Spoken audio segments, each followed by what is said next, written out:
FIFA club ലോക ഫുട്ബോളിൽ quarter final ലക്ഷ്യമിട്ട Real Madrid ഇന്ന് കളത്തിലിറങ്ങും. രാത്രി 12:30 നടക്കുന്ന മത്സരത്തിൽ യുവന്റസ് ആണ് എതിരാളികൾ.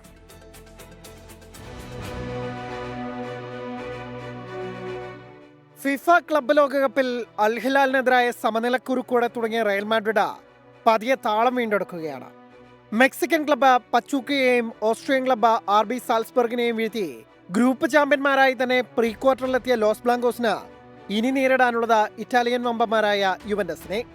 അസുഖം ഭേദമായി സൂപ്പർ താരം കിലിയൻ എംബാപ്പെ തിരിച്ചെത്തുന്നത് റയലിന് നൽകുന്ന ആശ്വാസം ചെറുതല്ല. എന്നാൽ എംബാപ്പെ ആദ്യ 11-ൽ കളിക്കാൻ സാധ്യത കുറവ്. Vinicius junior, Jude Bellingham, Valverde എന്നിവർ പതിവ് ഫോമിലേക്ക് ഉയർന്നാൽ ഇറ്റാലിയൻ ക്ലബിന് പിടിച്ചു നിൽക്കാനാവില്ല. ഗ്രൂപ്പിലെ അവസാന മത്സരത്തിൽ മാഞ്ചസ്റ്റർ സിറ്റിയോട് തകർന്നടിഞ്ഞെങ്കിലും യുവന്റസും മോശമല്ല. കോളോ മുവാനിയും ഫ്രാൻസിസ്കോ കോൺസിക്കാവോയും ഇൽഡിസുമെല്ലാം ചേർന്ന ടീം റയലിന് ഷോക്ക് കൊടുക്കാൻ പോകുന്നവരാണ്. അവസാന 8-ൽ ഇടം മോഹിച്ച ബൊറൂസിയ ഡോട്ട്മുണ്ടും കളത്തിലെത്തും. ഇന്ത്യൻ സമയം നാളെ രാവിലെ 6:30 നടക്കുന്ന കളിയിൽ സെർജിയോ റാമോസിന്റെ മോൺട്രിയാണ് എതിരാളികൾ.